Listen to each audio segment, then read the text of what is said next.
Thanks, beloved brothers and sisters.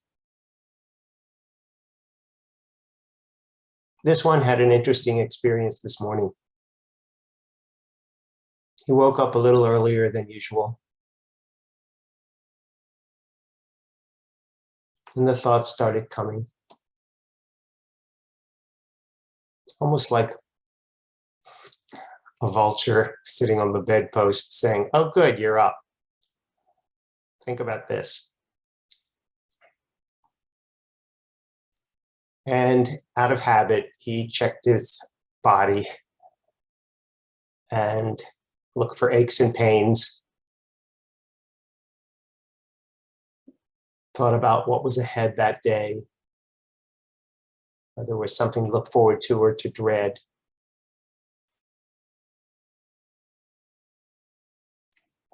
And then the time became apparent, and maybe it was time to get out of bed and go through his morning routine. And just before he got out of bed, he was overcome by this feeling of happiness for no reason, and he couldn't stop smiling. It was just the experience of joy, not connected to anything, not any thought, not any belief, just joy. The joy of being alive. Just joy. And his next thought was, this is great. I'm getting out of bed happy. And it just struck him how the essence of love and joy is not really related to anything that you do or say on this plane.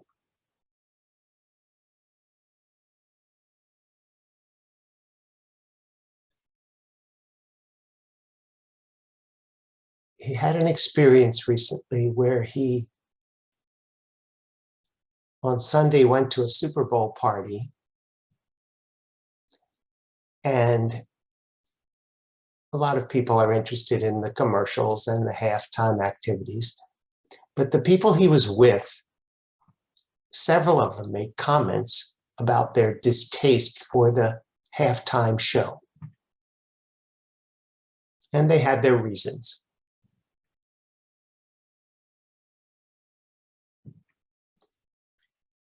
And the interesting thing was,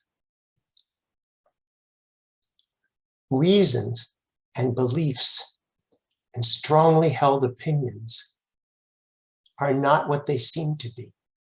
They're not random. And they're not arbitrary. And if you look more closely at anything that you hold strongly, anything that with which, if violated, would upset you, those beliefs are like a scab over top of a wound. The wound is something based on fear and hurt and guilt. And in reaction to that guilt, or that hurt, or that fear, we make up a belief. We have a strongly held opinion, as if that will protect us from hurt. We know what's right and we know what's wrong. And we don't understand where that came from. It really is like a scab. It's like a thin Band-Aid over top of a hemorrhage. And we may walk around thinking our beliefs are correct and other beliefs that people have are wrong, or we will be attracted to people who agree with our beliefs and only want to listen to them. But the real work is to find out what's under that Band-Aid, what needs to heal. When you go into a store and you see a child who is upset, maybe a 2 or 3-year-old, and the child gets furious and screams at the top of his or her lungs and cries real tears that child is authentically in the moment, upset, experiencing exactly what's happening. And out of that, something gets transformed. They get to express themselves. They get to feel what they're feeling. And they're not yet aware how inappropriate that is to be done in the middle of a department store. But because they actually can feel their feelings, as uncomfortable and as unhappy as they are, they also get over their feelings. And they're liberated from any residue, because once it's over, and they don't have to revisit it. It's only later that we learn to cover up hurts, cover up guilt, cover up shame, and replace the experience of aliveness with a kind of deadening certainty about our opinions and our beliefs and what's right and what's wrong, as if that could protect us and get us through the world correctly.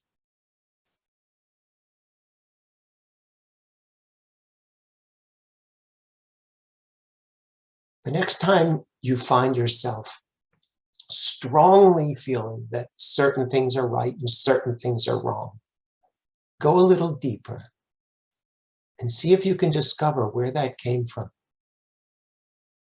What is the hurt that is being hidden by that belief, by that strong opinion that you're sure is right? Let yourself experience what that is. Let yourself remember where you got it. And at that moment, be gentle to that little child inside of yourself. And allow that child to have the experience of hurt, because it'll just be temporary. And be loving and accepting of that hurt. And when you do, you don't need to cling to any strong opinion. Everything becomes interesting, but not particularly significant. Other people's opinions become interesting, but nothing to defend against.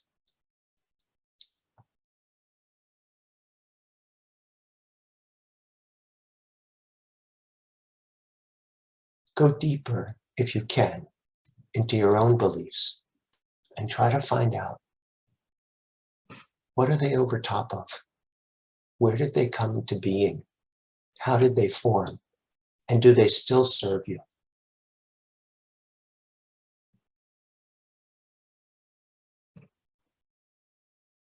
It's very easy to see the ones that are related to fear need to be challenged, and the ones related to love need to be nurtured.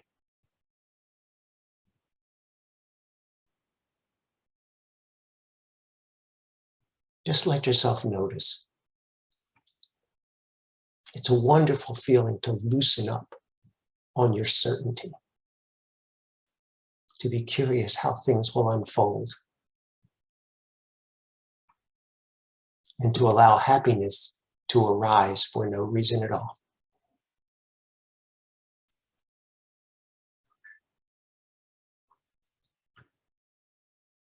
I love you, and I'm always with you. I'll speak with you again soon.